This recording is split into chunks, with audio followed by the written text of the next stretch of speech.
Judul-judulnya murka Tuhan terhadap para imam, itu pasal yang kedua. Terus kalau kita lihat di pasal yang kedua, pasal yang pertama, Tuhan mengasihi Israel.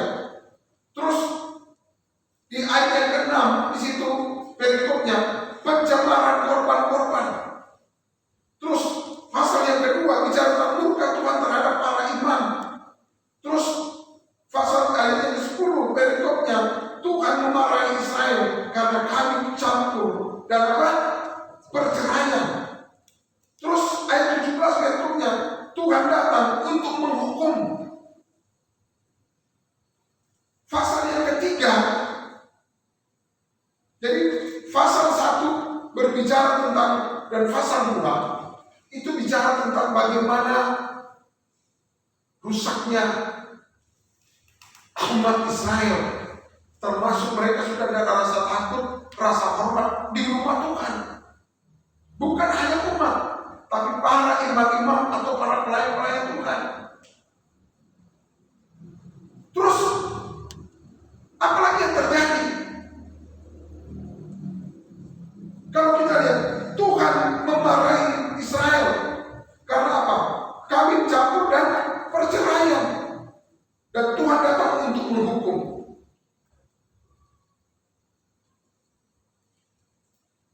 Terus kalau kita lihat di pasal 3 itu bicara bagaimana mereka tidak ada rasa takut dan hormat kepada Tuhan. Masalah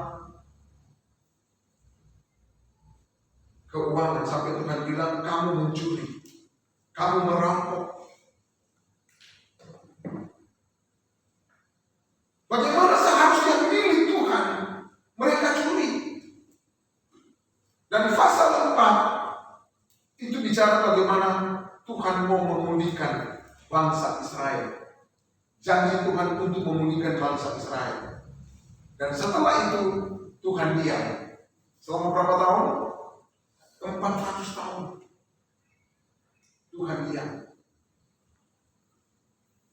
Dan Yohanes 3 ayat 16 di situ berbicara, karena begitu besar kasih Allah ke dunia ini, sehingga dia mengaruniakan anaknya yang tunggal, supaya setiap orang yang percaya kepadanya tidak binasa, melainkan beroleh hidup yang kekal.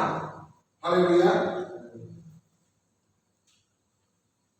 Dan oleh kelahiran Yesus itu, bagaimana perbuatan Tuhan begitu luar biasa. Orang mati dibangkitkan, orang lumpuh berjalan, orang buta bisa melihat, orang tuli bisa mendengar, orang kerasukan setan dibebaskan. Haleluya. Dan bagaimana mujizat Tuhan pertama terjadi di perkawinan, air menjadi anggur. Haleluya. Itu seakan-akan sebetulnya bukan hanya di perjanjian baru ketika zaman Yesus, tapi di perjanjian lama. Bagaimana kebesaran Tuhan, kehebatan Tuhan. Haleluya. Sampai Mazmur 86, bagaimana Daud menyaksikan, Daud mengakui kehebatan Tuhan. Coba stay dibaca ayat Mazmur 86 ayatnya yang ke-10. Ayat yang ke-10.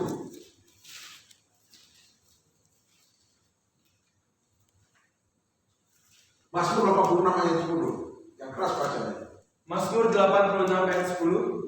Sebab Engkau besar dan melakukan keajaiban-keajaiban, Engkau sendiri saja Allah. Haleluya. Haleluya. Sebab Engkau besar.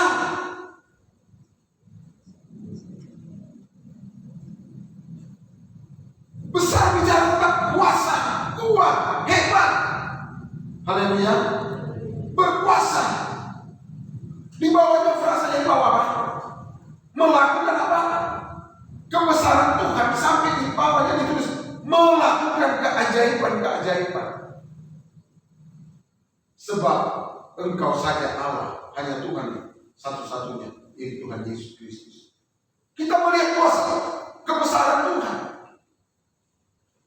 Dia menciptakan langit dan bumi serta isinya termasuk manusia. Haleluya. Itulah kehebatan Tuhan. Bagaimana keajaiban Tuhan ketika bangsa Israel dikeluarkan dari tanah Mesir. Karena Tuhan mengasihi bangsa Israel. Dan ternyata Raja Firaun berubah pikiran dan dia bilang, kejar bangsa Israel supaya mereka kembali. Dan kalau mereka kembali, bunuh mereka, habisi mereka semua. Dan kita tahu mereka dikejar. Ketika mereka dikejar, mereka berlari. Di depan mereka ada apa? Laut apa? Tiberam. Mereka sudah terkepung kiri kanan, hanya ada satu jalan di depan, tapi ternyata jalan itu buntu. Ada laut Tiberam, laut yang dalam. Musa berseru kepada Tuhan, berteriak. Tuhan bilang, Musa, kenapa kau berseru-seru kepadaku? Angkat tongkatmu dan lemparkan tongkatmu ke laut Tiberam. Apa yang terjadi? Tak masuk logika, laut terbelah dua. Haleluya. Dan anehnya, saya berpikir gini, kalau kita jalan-jalan kemana, ke Ancol atau kemana, saya belum pernah, tapi di sana ada akuarium. Kiri kanan kita bisa lihat ikan, akuarium yang besar di dalam gua itu. Itu karena ada yang sekatnya, ada yang menghalang, yaitu kaca yang tebal itu. Tapi ini enggak, air bergerak. Ini kering, tapi air itu di sini. Mereka lewati itu. Dan ketika mereka sudah ada di tengah laut, tentara Mesir datang menghadang. Apa yang terjadi? Ketika mereka sudah ada di tengah laut, mengejar sudah dari laut, tiba-tiba Tuhan mulai kembalikan laut itu. Tapi bangsa Israel tetap berjalan di depan, tetap kering, tapi yang diinjak oleh tentara Mesir, airnya kembali normal, sehingga mereka semua tenggelam. Haleluya. Tapi bangsa Israel di depan tetap berjalan di laut yang kering. Haleluya. Keajaiban Tuhan beri jalan keluar, jalan untuk Tuhan bukakan. Itu yang saya bilang, terobosan. Amin. Terobosan. Dan di melihat ini, mereka sudah tidak melihat itu lagi. Mereka tidak melihat lagi kebesaran Tuhan. Karena kemerosotan rohani mereka, kejatuhan rohani mereka, sampai kemerosotan secara moral terjadi. Sampai di situ dibilang kami maling. Sampai di Maliaki 3, Tuhan bilang kami mencuri, kami merampok. Mereka bilang dengan cara bagaimana kami merampok dan mencuri. Haleluya. Mereka ada rasa takut lagi. Kalau kita baca yang kembali ke Maliaki 3 ini. Dan Tuhan bilang, Tuhan janji kepada mereka, kamu, matamu akan melihat, dan kamu akan berkata, wah, Tuhan Maha Besar sampai di luar Israel. Dan itu kalau terjadi pemulihan di pasal yang keempat, melihat di pasal yang keempat, keluarga di situ hancur, dan Tuhan janji Dia akan menus roh Elia untuk apa? Untuk supaya keluarga dipulihkan. Bapak-bapak kembali kepada anaknya dan anaknya kembali kepada bapak-bapak. Haleluya. Terjadi bagaimana anak-anak tidak menghormati lagi orang tua. Hati bapak-bapak sudah enggak lagi mengasihi anak-anaknya. Itu yang terjadi pada waktu itu. Dan terlebih di rumah Tuhan. Imam-imam tidak menghormati Tuhan lagi. Dan Tuhan bilang, kalau mereka diberikan, kalau mereka mau berbalik, maka mata mereka akan melihat kebesaran Tuhan. Dan mereka akan berkata bahwa Tuhan Maha Besar. Haleluya. Haleluya. Dan ini terutama berbicara di rumah Tuhan. Saya sudah bilang buat ini adalah di sini imam-imam tidak menghormati. Mereka mencemarkan meja Tuhan. Itu bicara tentang pelayan-pelayan Tuhan. Haleluya. Tidak ada rasa takut lagi. Sama seperti terjadi di rumah Tuhan. Anak-anak Imam Eli. Mereka tidak ada rasa hormat lagi tentang korban-korban. Korban yang dibawa seharusnya lemak-lemak itu dibakar, dimasak untuk Tuhan, dipersembahkan untuk Tuhan. Tapi mereka cemar, mereka makan. Tidak ada rasa takut. Dan Tuhan murka. Haleluya. Tuhan murka.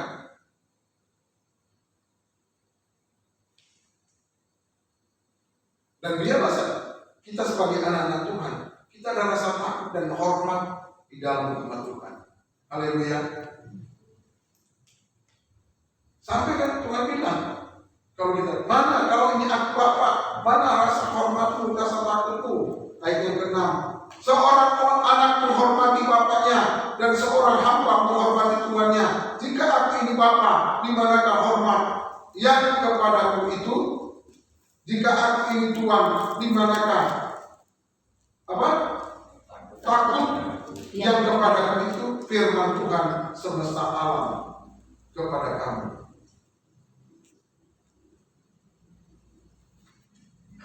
Dan saya sudah ingatkan kepada kita di dalam ibadah,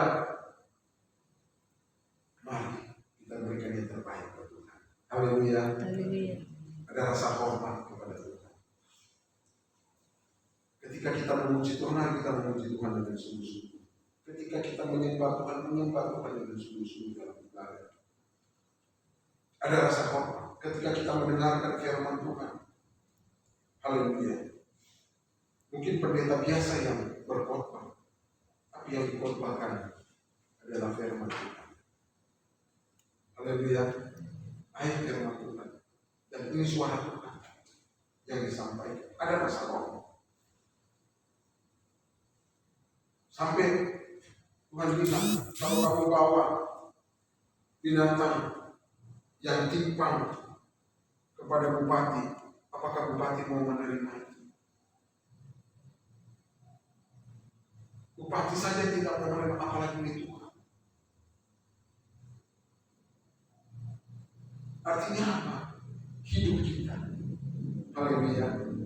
Hidup kita. Mari kita berikan hidup yang terbaik buat Tuhan. Selama kita hidup ini ada kesempatan. Hidup ini melayani Tuhan. Terus Tuhan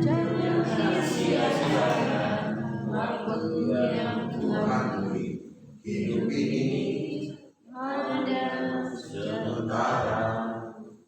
Oh Tuhan, pakailah hidupku selagi aku masih kuat.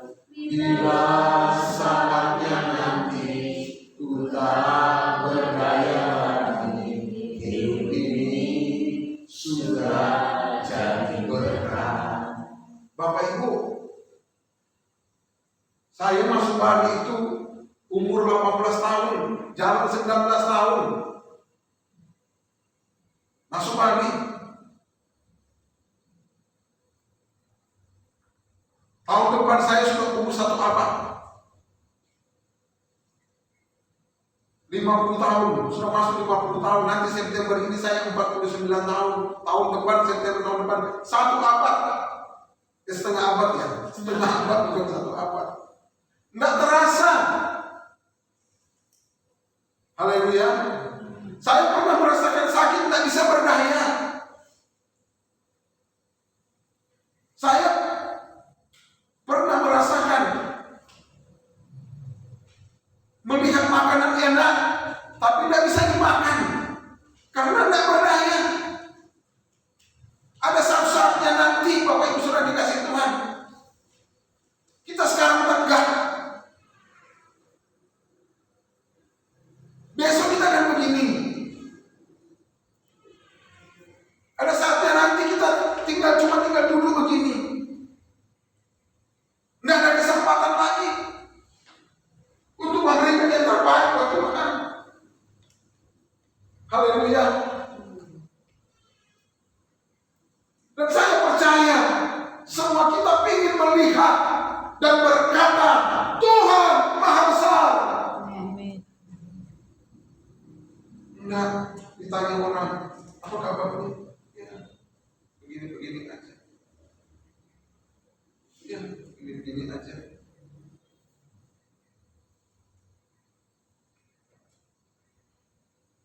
Percuma dong kita hidup Tuhan yang Maha Besar itu.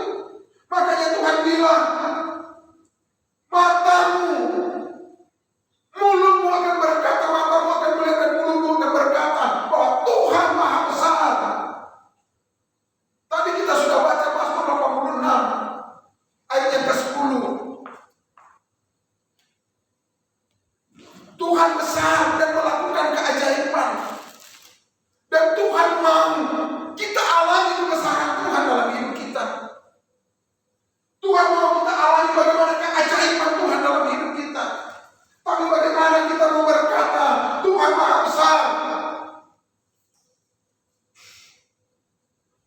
Kalau seperti apa yang terjadi pada bangsa Israel. Haleluya. Tidak ada rasa takut dan hormat.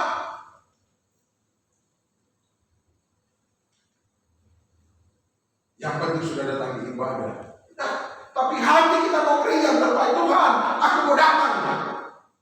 Mau memuliakan Tuhan. Haleluya. Tuhan, aku mau datang. Bukan hanya mau melayani. Bukan hanya mau menampilkan bagaimana aku hebat. Enggak. Pemain musik, pemimpin pujian. Enggak. Berkorban. Enggak. Tapi ini melayani Tuhan. Ini bentuk ucapan syukur kepada Tuhan. Dan aku memberikan terbaik, bentuk penghormatanku kepada Tuhan. Haleluya. Dan aku mau memiliki rasa takut, aku mau menjaga hidupku supaya ketika aku melangkahkan kakiku ke rumah Tuhan, haleluya, hidupku, manusia belum ada yang sempurna, tapi kita mau belajar, haleluya, kita mau belajar bersama-sama bagaimana hidup seturut kehendak dan rencana Tuhan, supaya kita mengalami dan berkata, Tuhan Maha Besar. Haleluya. Khususnya Tuhan bilang, kamu akan melihat kalau hidup kita dipulihkan, termasuk hidup di dalam ibadah itu dipulihkan. Supaya kita alami yang Mazmur 82, Tuhan besar dan melakukan keajaiban-keajaiban. Dia sendiri saja Allah. Haleluya. Dan sebetulnya kalau kita punya rasa takut, rasa hormat di dalam ibadah, ibadah itu 1 Timotius 6 ayat yang ke-6. Saya dibaca 1 Timotius 6 ayat yang ke-6. Cepat saya. 1 Timotius 6 ayat yang ke-6. 1 Timotius 6 ayat 6. Memang ibadah itu kalau disertai rasa cukup memberi keuntungan besar. Haleluya. Cukup di situ ada rasa syukur, ada rasa hormat, rasa takut, menghargai ibadah. Itu yang dibilang rasa cukup. Amin. Akan memberikan apa? Keuntungan apa? Keuntungan kecil atau keuntungan besar? Keuntungan besar. Dan sudah banyak contoh dalam ibadah. Ingat tak cerita tentang 1 Samuel 1? Ada satu keluarga. Mereka rajin yang pergi ke ibadah. Namanya siapa? Keluarga siapa? Keluarga Elkanah. Elkanah ini memiliki 2 istri.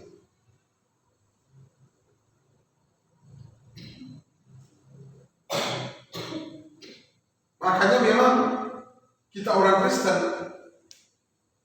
tidak boleh punya 2 istri.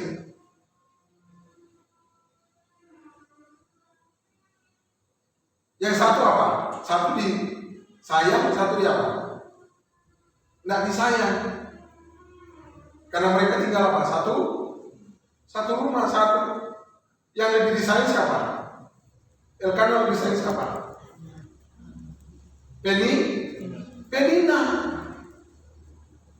Hana diberikan apa? Hanya apa? Sebagian. Kalau dibagi roti, siapa yang mau hancur hati? Terus tambah lagi siapa? Penina suka apa?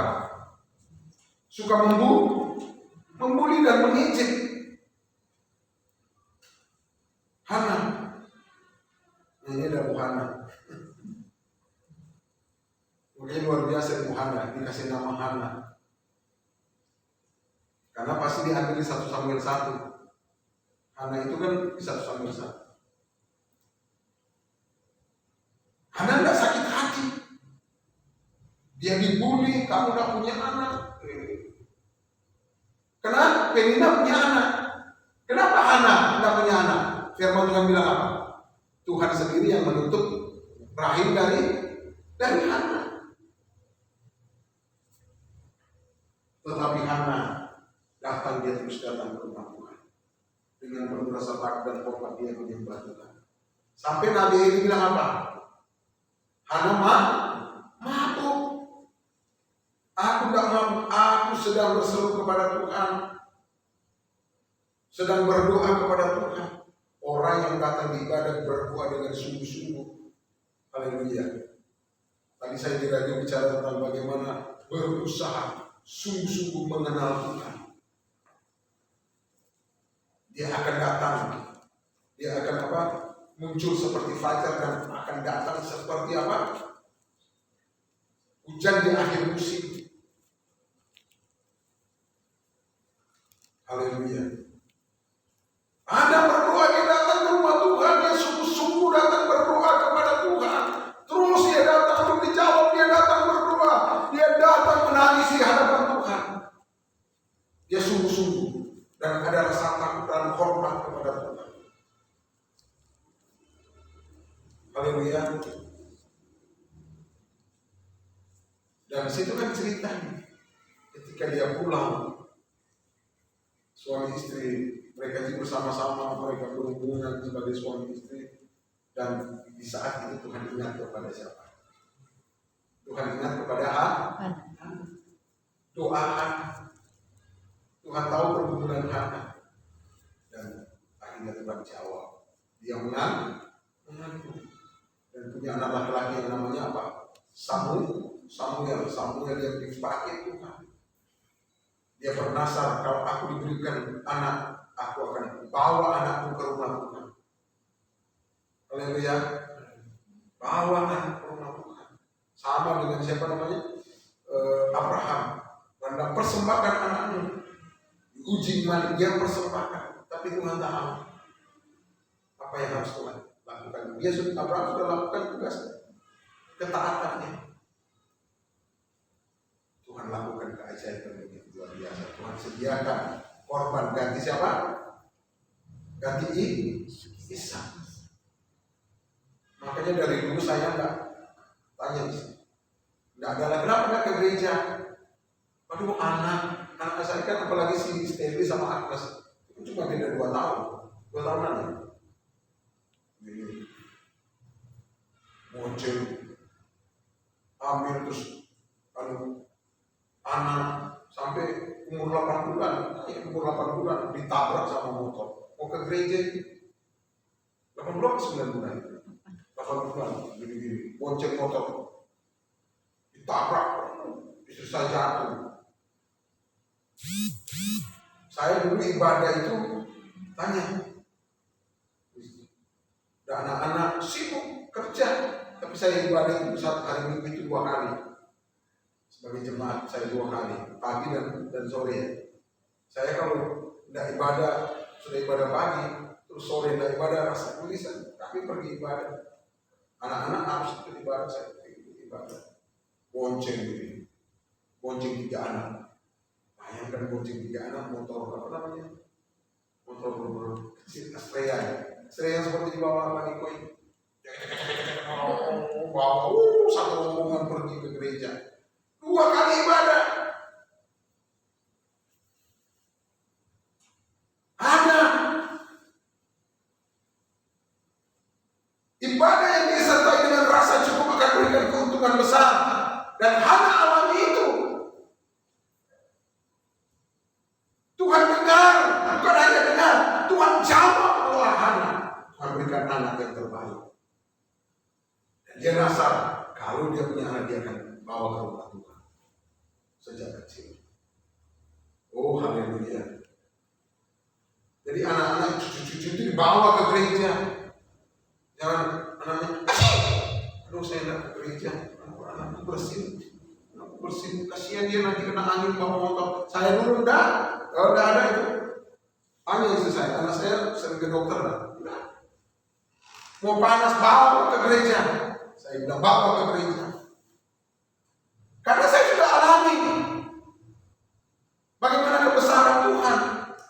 Saya sudah ke dokter, saya harus dioperasi, betul ya Pak? Dioperasi. Nggak sembuh-sembuh. Saya maaf ya, jalannya gini. Sorry, kencing darah. Berapa keran yang mata itu, saya kalau mau buang air kecil itu. Kalau orang lahirkan, ini keluar darahnya. Nggak sembuh. Tapi dari tempat ini saya yakin, dalam nama Yesus, waktu itu hari Kamis ibadah PA yang dalam kita itu perjamuan saya bilang, saya mendengar firman Tuhan, saya meminum perjamuan. Dalam nama saya bilang sama istri, bonceng saya, motor kecil itu, dia sudah bonceng bawa ke ibadah. Saya yakin, haleluya. Saya ingat wanita pendarahan berapa tahun? 12 tahun. Asal mencapai juga Yesus. Saya bilang, asal aku datang di ibadah, aku pasti sembuh. Ibadah yang disertai dengan rasa cukup, rasa hormat, rasa takut kepada Tuhan, rasa syukur kepada Tuhan akan memberikan keuntungan besar. Dengan iman saya berkata, melangkah, haleluya, minum perjamuan. Belum doa berkat, saya rasa kencing. Waktu mau kencing sakit sekali. Tiba-tiba kayak ada sesuatu yang mau keluar. Tiba-tiba Bapak Ibu sudah tahu yang keluar apa? Batu. Kayak apa namanya? Kayak batu karang sendiri. Keluar. Mustahil keluar dari, maaf ya, dari saluran kencing. Mustahil. Tapi itulah yang terjadi. Haleluya. Seharusnya dia apa? Dioperasi. Tapi saya beriman, saya tidak mengoperasi. Keluar Bapak Ibu Saudara. Karena saking senangnya, saya ambil, saya cuci batunya itu. Saya bawa ke atas, ke gembala, saking senangnya. Bagaimana kenapa saya dapat mujizat? Sudah habis doa berkat, bagaimana? Apa? Saya bilang ini, saya sudah sembuh. Ini batu tak keluar. Gembala kaget. Kok batu segitu besar? Kan mana saluran kencing. Mulai dari situ saya tidak kencing darah lagi. Haleluya, haleluya. Tidak kencing darah lagi. Seharusnya dioperasi. Seharusnya apa namanya, batu ginjal ya kan? Oh Bapak Ibu sudah dikasih ibadah Hana, dia alami kebesaran Tuhan. Dia dijawab Tuhan. Bahkan terus Tuhan tambahkan anak dia.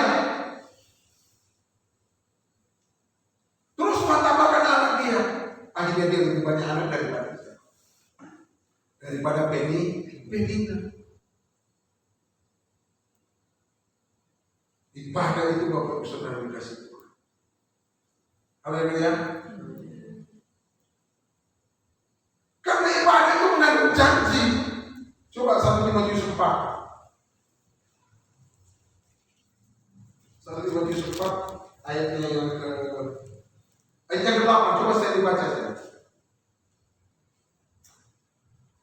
Ayat 8. 1 Timotius 4 ayat 8. Latihan badani terbatas gunanya, tetapi ibadah itu berguna dalam segala hal, karena mengandung janji baik untuk hidup ini maupun hidup yang akan datang.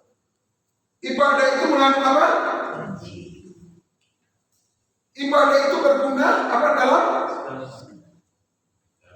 dalam satu hal, dua hal, tiga hal, atau apa? Segala hal. Hal apa aja? Semua skala. Haleluya.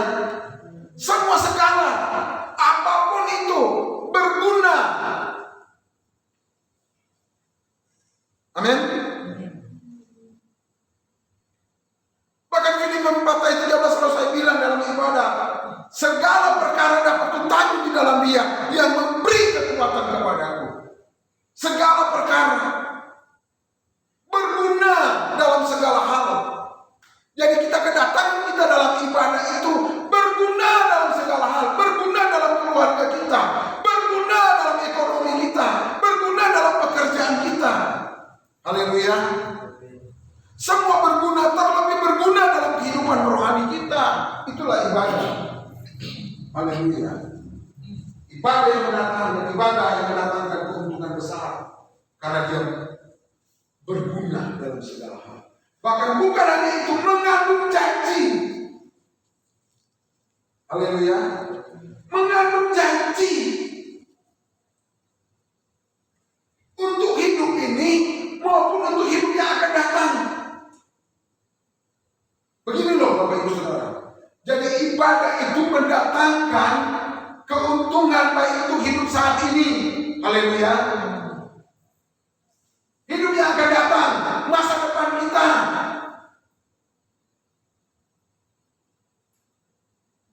Jadi kalau orang tua setia kepada Tuhan, anak cucu juga kita akan mengalami keuntungan itu. Haleluya.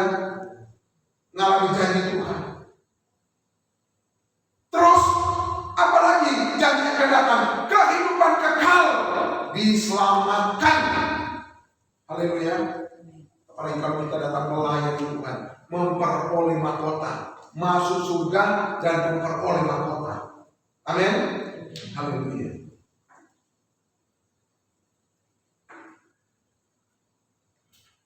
Itu Bapak Ibu sudah dikasih Tuhan.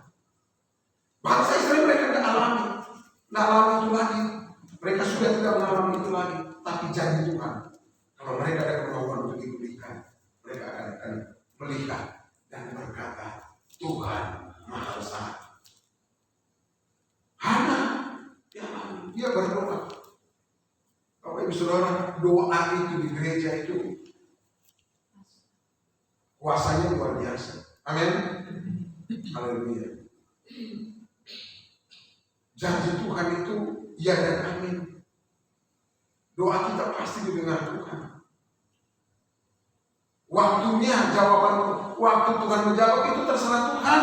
Jangan dipaksakan. Masalahnya kan kalau kita berdoa, kita ingin semaunya kita. Tuhan jawab sekarang. Nah, kenapa dibilang begini? Ini maksudnya tepat pada waktunya. Tepat pada waktunya, bukan ukuran kita, tapi ukuran Tuhan. Amin. Haleluya. Coba kalau Tuhan jawab sekarang. Kenapa Tuhan akan jawab sekarang? Itulah manusia. Manusia itu kecenderungannya apa? Takut akan Tuhan. Amsal 8 sendiri apa? Takut akan Tuhan. Apa?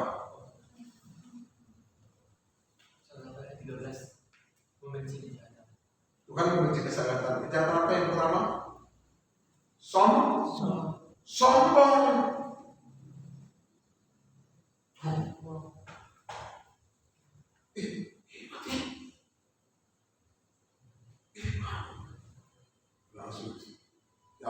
biasanya jalan yang ini lalu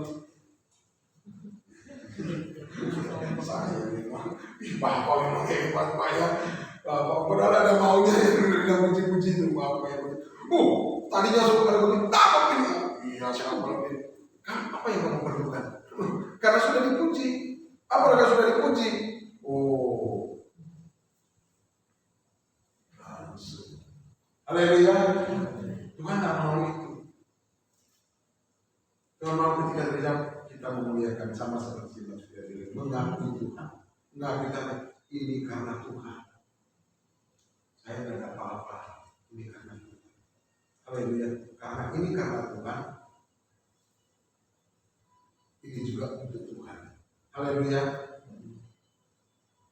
Orang berguru-guru tukang jawab punya mobil. Ini orang menumpang. Wah bisa menumpang ke gereja Pak? Biar Pak punya motor, mobil baru. Seharusnya ini dari Tuhan. Firman Tuhan bilang semuanya dari Tuhan dan untuk siapa? Untuk Tuhan.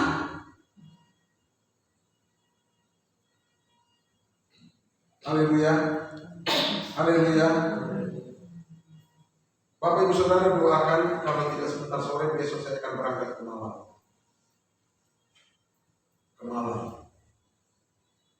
Itu yang saya bilang puasa doa itu. Doa itu dan Tuhan menjawab tepat pada waktunya.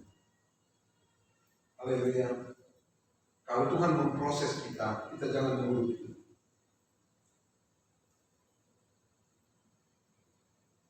Bersyukur sama Tuhan. Amin. Bapak Ibu Saudara, waktu lalu tahun 2021 ya. 2021 ya, akhir ya. Mungkin ada yang sudah tahu ya. Mobil kami bawa lari orang. Itu sudah terjadi 2021 akhir. Sudah kesana sudah terus bercari bertahun-tahun. Saya sudah doakan Tuhan, saya percaya pada Tuhan. Dan saya kalau berdoa Bapak Ibu Saudara dikasih Tuhan, tapi saya doakan, ya sudah, saya tidak ingat lagi.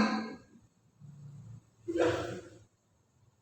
Karena bagi saya, yang penting saya sudah doakan, saya sudah lakukan bagian saya.